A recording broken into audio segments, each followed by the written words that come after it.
Good morning, everyone. Hope everyone's doing great this morning. So I found an article. So I guess Josh was right about at least some sort of media coverage. He wasn't interviewed.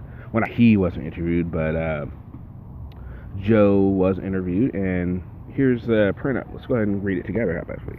All right. It's entitled "Man Arrested After Video Recording Worcester Police and Station Lobby." The complaint about officer is brought to City Council, and there are the two delinquents themselves.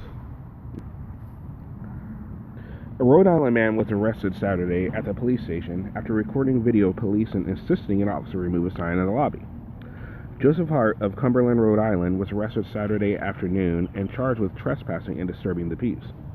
Hart and a friend, Joshua Abrams of Stoneham, appeared before the City Council Tuesday, with Abrams alleging police violated their rights and asking the officers be held accountable. The video that Abrams posted to YouTube of the encounter shows police pushing Hart and Abrams out of the station after the men insisted the department remove a sign in the lobby that asked people to not use their cell phones while conducting business at the service window. "You work for me, I don't work for you," it can be heard telling an officer at the window during the conversation. The men speak to the officer using blunt, provocative language and insult him at one point, saying, "You got a gun, but you can't handle more than one task." The officer tells the men he will not remove the sign, and they continue to argue with him, at which point another officer comes out of the service area and appears to confiscate Hart's cell phone, which it does appear that way. So that write-up is totally accurate, and it does fit with what Josh said. But does the rest of everything that this reporter is going to say match up? Let's find out.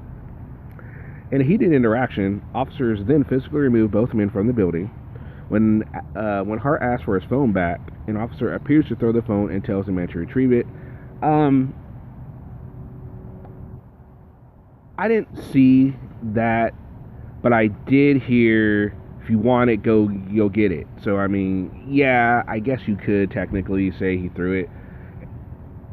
So, yeah, but it didn't look as if he threw it, but, the dialogue that was spoken makes it, to me, indicates that maybe he did. Maybe. Hart was arrested a short time later after police allege in court documents he began trampling newly spread mulch at a memorial outside a station and disobeyed commands to leave the memorial. The video shows Hart crying out in pain as officers handcuffed him. He alleged to the TNG Tuesday that he was trying to look for his phone and denied trampling anything. I don't know if he can even say that. He was so worked up, just yelling and blah, and you know how he was. You can watch the video. I don't think he knows what was happening at that moment. I think he was just so worked up.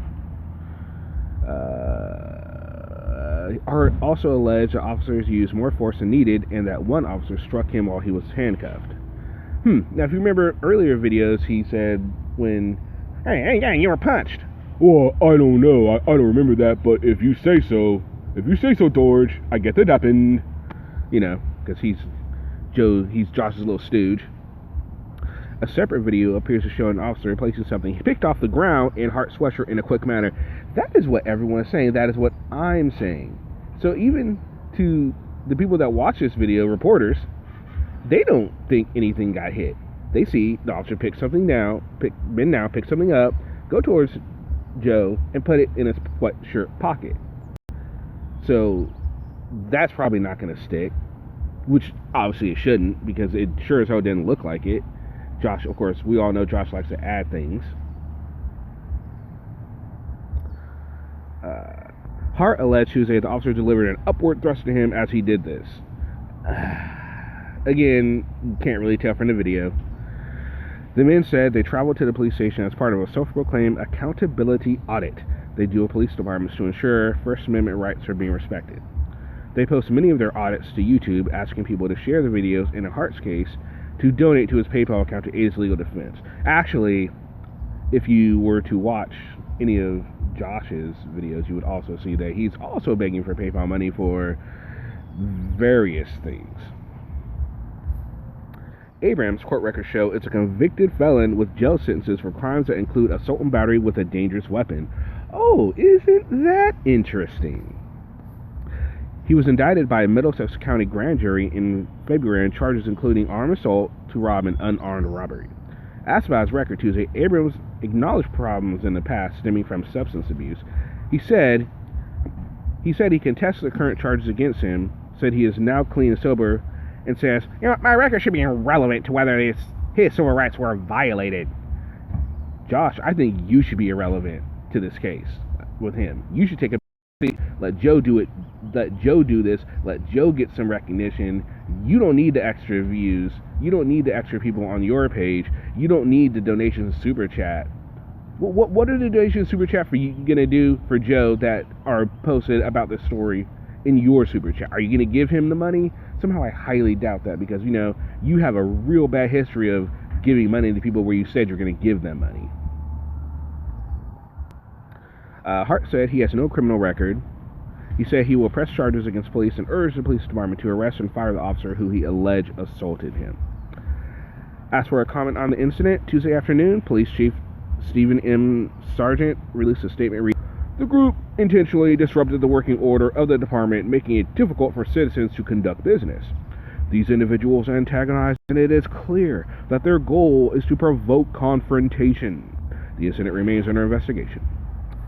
Mayor Joseph M. Perry told Abrams during the city council meeting Tuesday that he is confident the police department will investigate the matter appropriately. Oh, so there's no, this is horrible and we're gonna do this and blah blah blah, like, Josh insists it happened, but then again, this is just, par for course for Josh, and misinformation and exaggerations. As Tuesday whether they intentionally provoked the police in order to get a reaction, both men maintained they did not. Yeah, like they would, right? They totally would. Abrams showed a reporter a video he said he took in Paxson, in which he said police treated them professionally. He said he left shortly after walking into the station and recording their interaction without any problems. Okay, so